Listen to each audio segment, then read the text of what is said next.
الحمد لله نحمده ونستعينه ونستغفره ونؤمن به ونتوكل عليه ونعوذ بالله من شرور أنفسنا ومن سيئات أعمالنا من يهده الله فلا مضل له ومن يضلله فلا هادي له ونشهد أن لا إله إلا الله وحده لا شريك له ونشهد أن سيدنا ومولانا محمدا عبده ورسوله وصلى الله عليه وعلى آله وأصحابه وسلم تسليما كثيرا كثيرا فقد قال الله تبارك وتعالى في القرآن المجيد والفرقان الحميد أعوذ بالله من الشيطان الرجيم بسم الله الرحمن الرحيم ألف لام ميم ذلك الكتاب لا ريب فيه هدى للمتقين الذين يؤمنون بالغيب ويقيمون الصلاة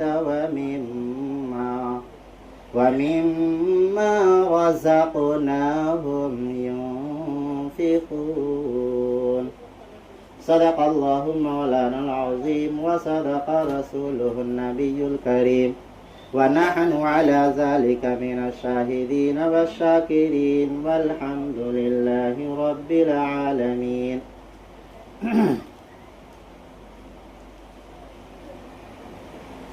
برادران اسلام اور معزز بزرگوں اور دوستوں اور عزیز ساتھیوں، آج کی رات بہت ہی بڑی رات ہے، بہت ہی فضیلت والی رات ہے اور بہت ہی برکت والی رات ہے، اور یہ مجلس بھی بہت ہی برکت والی مجلس ہے۔ 27ویں کی شب ہے اور آج اپنے یہاں ماشاء اللہ ثم ماشاء اللہ قرآن پاک مکمل پڑھا گیا ہے۔ تو میرے دوستو، ابھی آپ نے حافظ صاحب کی زبانی آپ نے سنا ہے کہ قل اعوذ برب الناس ملک الناس الہ الناس، قرآن کی سب سے آخری صورت پڑھنے کے بعد پھر واپس سے قرآن کا شروع سورۃ البقرہ جو ہے شروع کر دی۔ اس سے یہ پتہ چلا کہ قرآن کریم کبھی بھی مکمل نہیں ہوتا۔ ہم میں سے بہت سارے حضرات بولتے ہیں کہ بھائی قرآن ختم ہو گیا۔ بھائی قرآن تھوڑی ختم ہو گیا، ختم ہونے کا مطلب دنیا سے چلا گیا۔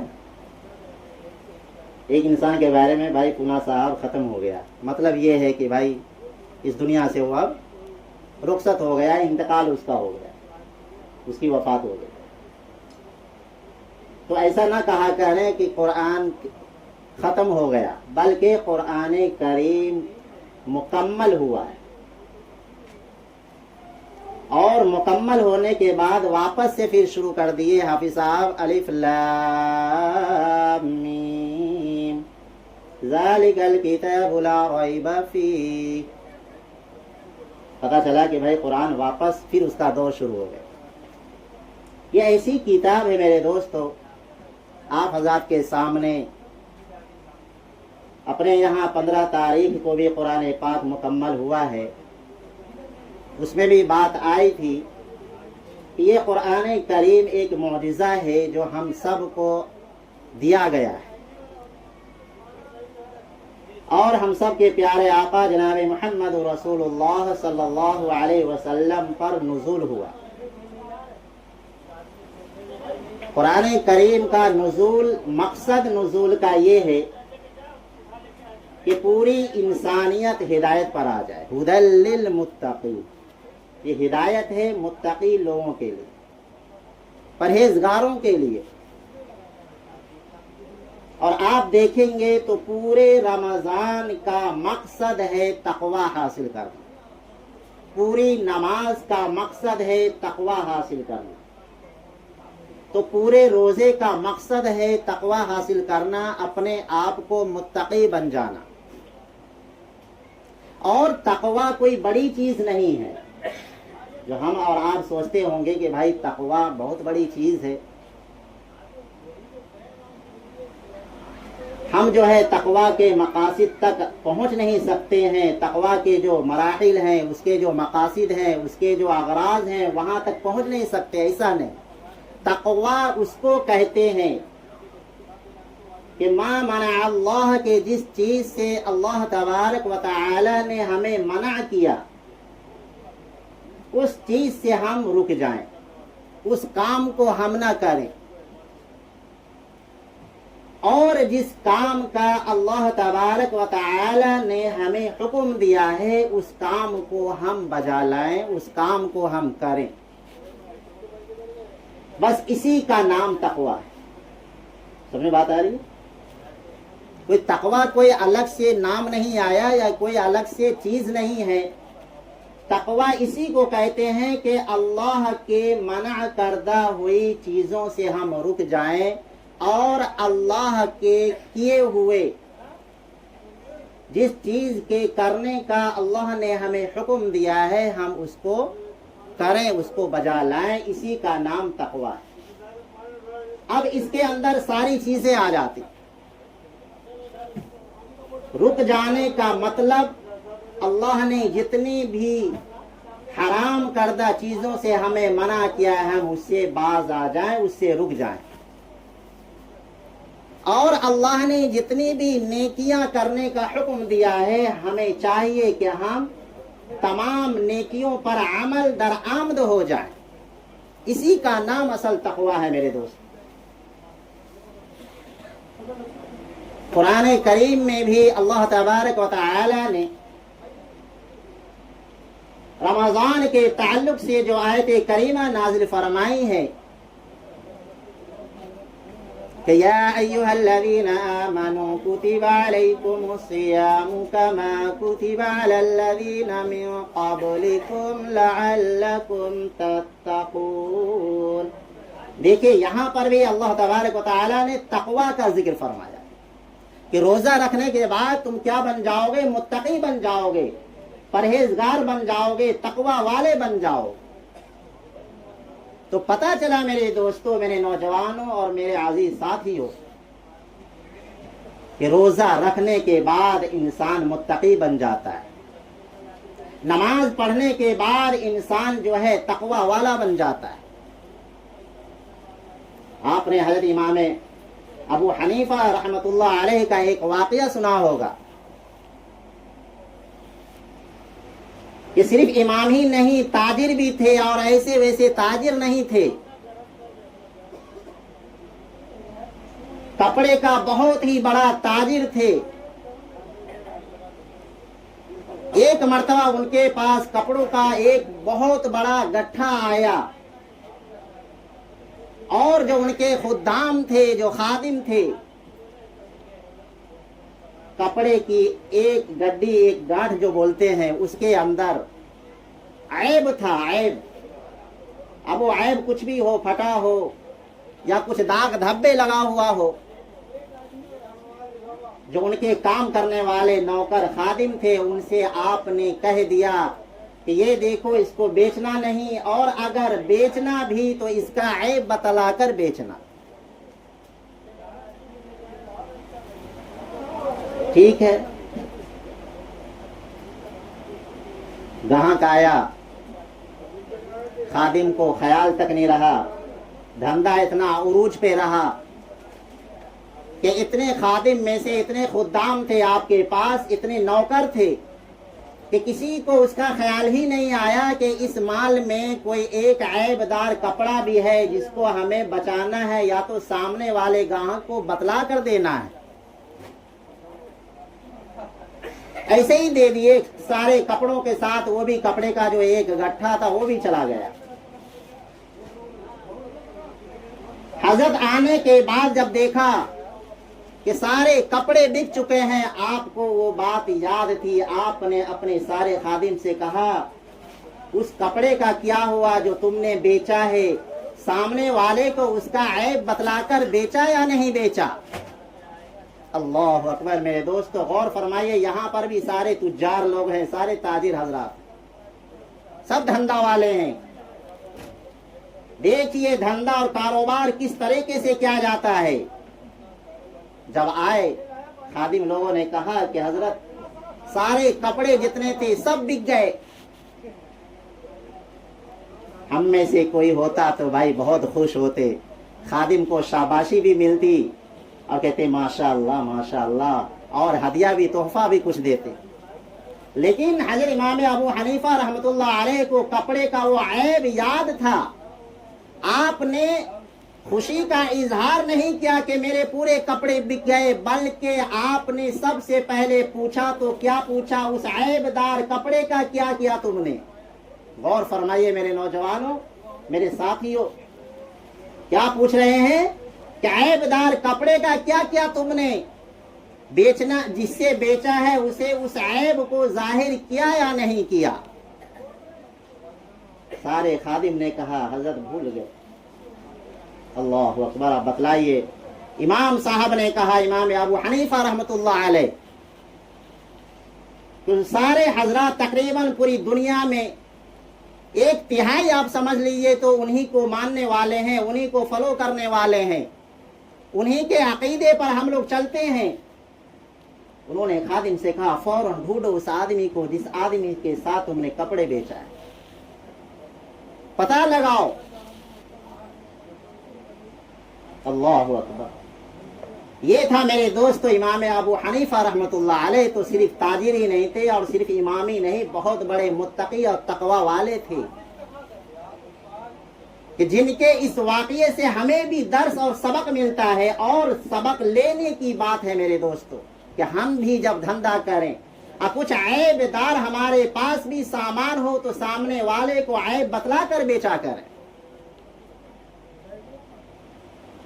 तो मेरे दोस्तों रमजान तकवा भी सिखलाता है और नमाज भी तकवा सिखलाती है। पता चला मेरे दोस्तों कि हम रोजा रखने के बाद मुत्तकी बन जाएं, नमाज पढ़ने के बाद हम तकवा वाले बन जाएं। कुरान की इतनी बड़ी फजीलत है मेरे दोस्तों कि आज तक किसी मुफस्सिर ने पूरा कुरान की तफसीर नहीं लिख पाए। लास्ट में उन्होंने भी यही कह दिया कि जो हक था हमने उस हक को अदा नहीं किया। कमा हक कहू, जिस तरीके से कुरान पाक का हक अदा करना चाहिए था हमने हक अदा नहीं किया। मैं मिसाल देता हूं, अल्लाह तबारक व तआला ने मेरे दोस्तों कुरान करीम के अंदर हुरूफ़े मुक़त्तआत जो अलिफ लाम मीम, अलिफ लाम रा, अलिफ लाम मीम रा, हा मीम सीन क़ाफ, इस तरीके के जो अल्फाज हैं, हम में से बहुत सारे लोग सोचते हैं अरे हमको तो समझ में ही नहीं आता तो हम क्या कुरान पढ़ें। मैं आपको मिसाल दे रहा हूँ, मोटी मोटी बातें बतला रहा हूँ, वक्त ज्यादा नहीं लेना, क्योंकि भाई खाने की देग भी आ चुकी है, सारे लोगों का जहन मबजूल उस तरफ होगा, मुझे मालूम है। इसीलिए मैं आप हजरात का ज्यादा वक्त लेना नहीं चाहता, बस मोटी मोटी बातें सिर्फ बतलाऊं कि ताकि आप हजरात इसकी तरफ तरगीब हो, आप हजरात को उस तरफ रग़बत पैदा हो, कुरान पढ़ने की तरफ आप आमादा हो जाएं, नमाज पढ़ने की तरफ आप आमादा हो जाएं, अल्लाह से मोहब्बत करने वाले बन जाएं, अल्लाह के नबी से मोहब्बत करने वाले बन जाएं।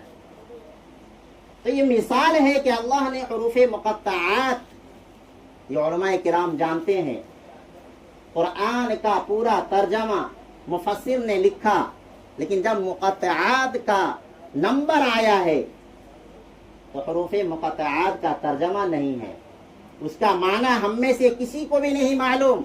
ये अल्लाह और अल्लाह के नबी के दरमियान की राज है, राज। मेरे नौजवानों गौर से सुनो,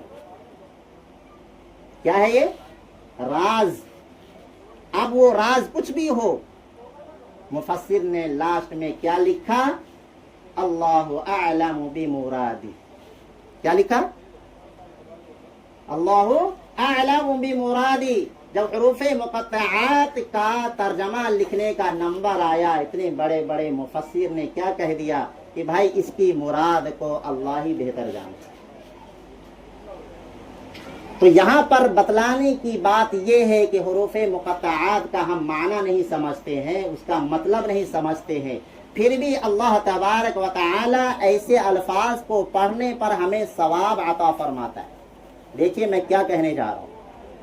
हुरूफ़े मुक़त्तआत का मतलब हम भी नहीं जानते, बड़े बड़े मुफस्सिर नहीं जानते, और अभी आपके सामने बात आ गई कि इसकी मुराद को अल्लाह ही जानता है। अल्लाह और अल्लाह के रसूल के दरमियान राज है।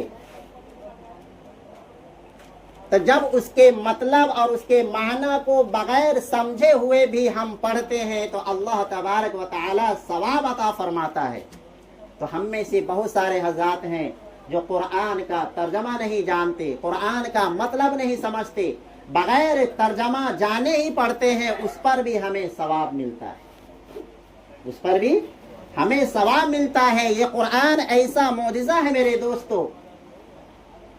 और यहीं पर बस नहीं, बल्कि ऐसे हजरात भी बावजू होकर, बाअदब होकर, अच्छे कपड़े ज़ेबो तन करके और कुरान को प्यार और अदब से सर से और मुंह से चूमता है और लगाता है और फिर लेकर बैठ जाता है और सिर्फ उसकी सतर पर, उसकी लाइन पर उंगली फिराता हुआ जाता है और ये कहता हुआ जाता है कि अल्लाह, इस लाइन में आपने जो भी फरमाया है हक और सच फरमाया है, तो उस पर भी अल्लाह तबारक व तआला उसको सवाब अता फरमाते हैं। अल्लाह, बोलिए भाई सुभान अल्लाह। तो बोल वो तो मुझे मालूम है भाई कि क्या होने वाला है आगे। हाँ? तो कम से कम सुभान अल्लाह तो बोला कर। तो पता चला मेरे दोस्तों, ये कुरान ये ऐसी किताब है, और आपको मालूम होगा, अभी मैं इसकी तफसीर में जाऊं वक्त नहीं है, कि बहुत सारे हजरात आए, कुरान जैसी किताब लिखने वाले बहुत बड़े अरबी दा आए, जिनकी जबान में वो फसी और वो बलागत थी कि अगर चाहे तो पूरा कुरान को वो पढ़कर एक मर्तबा ही आपके सामने सुना डाले। लेकिन मेरे दोस्तों, ये अल्लाह का ये ऐसा मौजिज़ा था। बड़ी बड़ी किताबें तो जानते हैं ना, आसमानी कितनी है? 4 है, तौरात, ज़बूर, इंजील और ये कुरान मजीद। तो तीनों किताबों के अंदर तहरीफ हो गई, रद्दो बदल हो गई, लोगों ने अपने मन की उसके अंदर बातें डाल दी। लेकिन जब कुरान का नंबर आया तो अल्लाह तबारक व तआला ने कह दिया कि हमने ही इसको नाजिल किया और हम ही इसकी हिफाजत करेंगे। क्या कहा? हम ही इसको नाजिल किए और हम ही इसकी हिफाजत करेंगे। हिफाजत की जिम्मेदारी भी अल्लाह ने ली है। इसीलिए 1400 साल हो गए कुरान को नाजिल हुए, लेकिन आज तक आपने कुरान को कहीं पर एक ज़बर या एक नुक्ते का फर्क नहीं देखेंगे। ये क्या है? ये कुरान का मौजिज़ा है। क्या है ये? कुरान का मौजिज़ा है मेरे दोस्तों। जरा समझने की जरूरत है मेरे नौजवानों। कुरान का अदब करिए, कुरान को सीने से लगाइए, अपने बच्चों को पढ़ाइए भाई, मकतब में भेजिए। आगे आने वाला जमाना बहुत ही पुरखतर और बहुत नाजुक दौर आने वाला है। मुझे तो रोना आता है, मेरा दिल फटता है मेरे दोस्तों के वालिदैन की जबान से ऐसे अल्फाज आते हैं कि दीन की तालीम देकर क्या करोगे। लेकिन मेरे दोस्तों, ये उसका आपको कुरान और दीनी तालीम का अदब और एहतराम उस वक्त पता चलेगा अगर आपको दुनिया में नहीं पता चल पाया तो मरने के बाद इसकी कदर और इसकी अजमत आपको समझ में आ जाएगी। इसीलिए मैं कहता हूं मेरे नौजवानों कि अगर आपको अल्लाह ने औलाद दी है, कम से कम पहली फुर्सत में आप हाफिज कुरान बनाओ, हाफिज कुरान बनाओ।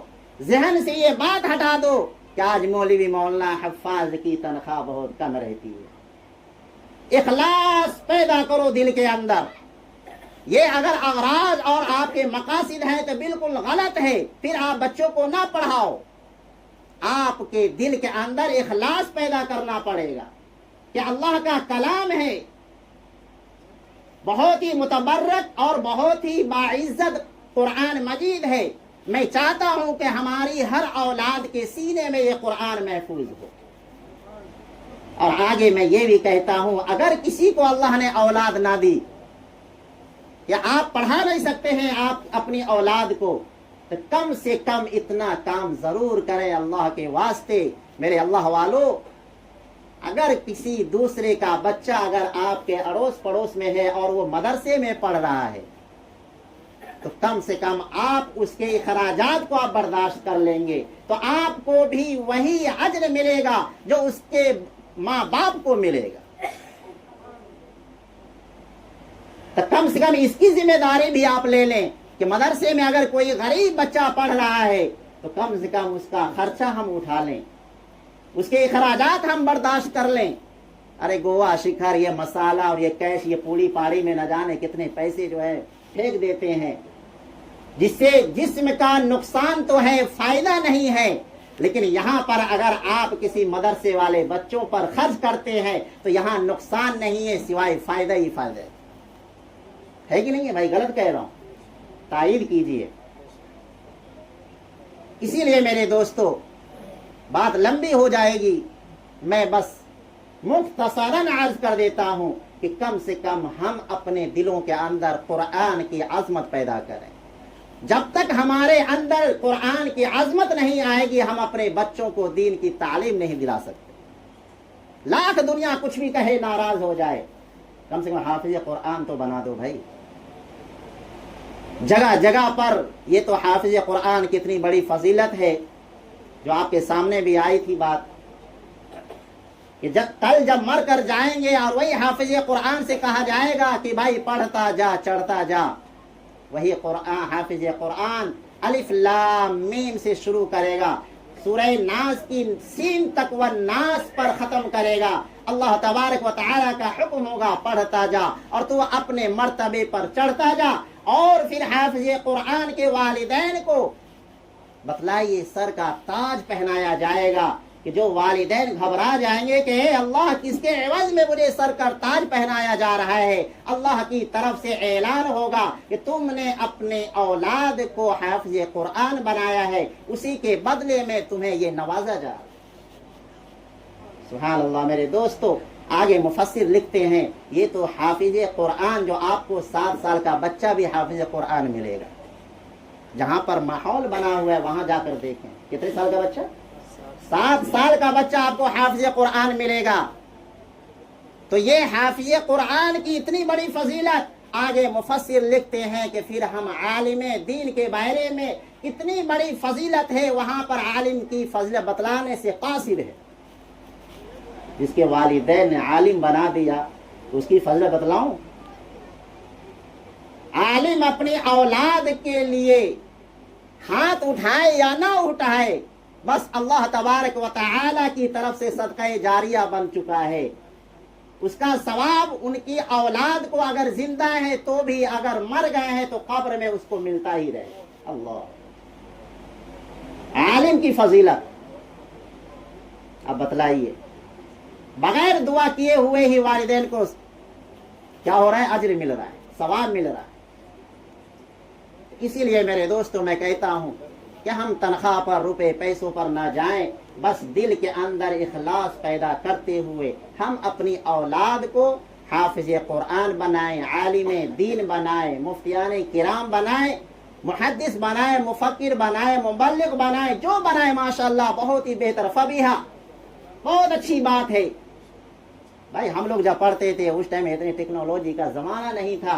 आज तो अल्हम्दुलिल्लाह घर बैठे आप अपने बच्चों को हाफिज कुरान भी बना सकते हैं, आलिम दीन भी बना सकते हैं, और दुनिया की हर नॉलेज भी आप अपनी औलाद को दे सकते हैं। भाई दे सकते ना दे सकते? आज हमारी धरावी में देखिए, हिफ्ज का निजाम भी है, नाजरे का निजाम भी है, आपका बच्चा स्कूल भी पढ़ रहा है, आपका बच्चा ट्यूशन भी पढ़ रहा है, लेकिन ये वालिदैन को थोड़ी सी फिक्र की जरूरत है। थोड़ी सी फिक्र अगर वालिदैन ले लें तो इंशाअल्लाह हमारा बच्चा यहीं से हाफिज कुरान भी बनकर उठेगा और यहीं से हमारा बच्चा डॉक्टर और प्रोफेसर और बड़ा इंजीनियर भी बन के निकलेगा इंशाअल्लाह। है ना भाई दिल के अंदर इरादा? इंशाअल्लाह दुआ करें कि अल्लाह तबारक व तआला हम सब के इरादे को कबूल फरमाए। दूसरी बात मैं ये अर्ज कर देता हूँ मेरे दोस्तों कि देखिए, बात तो कही नहीं जा रही है, रमज़ान हमसे रुखसत हो रहा है, रमज़ान हमसे रुखसत हो रहा है। बहुत ही अफसोस की बात, रमज़ान का जिस तरीके से हमसे कदर करनी चाहिए हमने कदर नहीं किया। जिस तरीके से इबादत और रियाजत से हमें हमेशा मुज़य्यन रहना चाहिए हम उस तरीके से नहीं रहें। अब अफसोस कि रमज़ान अब रुखसत हो रहा है, बस 2 रात है मेरे दोस्तों, एक आज की रात शब कदर है, एक 29 की रात शब कदर मिलेगी। अब आइंदा रमज़ान हम में से आज माशाल्लाह इतने लोग बैठे हैं, अब आइंदा आने वाले रमज़ान में न जाने इतने में से कौन रहेगा नहीं रहेगा कुछ पता नहीं। इसीलिए मेरे दोस्तों कम से कम कदर जान लो कि अभी हमारे सर पर रमज़ान का महीना साया फगन है, थोड़े दिन बचे हैं। अल्लाह की इबादत करके अल्लाह के हुजूर रोकर अल्लाह से अपने गुनाहों की माफ़ी तलाफ़ी करा लें। हमसे जो भी हुआ दीदा व दानिस्ता जानकर अनजाने में जो भी हुआ है, अल्लाह तबारक व तआला तो मेरे दोस्तों मैंने बतलाया वो तो मांगने से खुश होता है। दुनियादार हैं, दुनिया वालों से मांगेंगे नाराज होता है। रात हो गई, दरवाज़ा बंद हो गया, बड़े से बड़े बादशाह क्यों ना हो सबके दरवाजे बंद हो गए, लेकिन अल्लाह एक वो रब कायनात है, पूरी दुनिया का पालनहार है कि जिनका दरवाज़ा हमेशा खुला हुआ रहता है। और वो कहते हैं कि जो मुझसे मांगता है मैं मांगने वाले बंदे से तो और खुश होता हूँ, मैं मांगने वाले बंदे से तो और खुश होता हूँ, बल्कि मुझसे जो मुंह फेरता है मैं उससे बहुत खफा होता हूँ।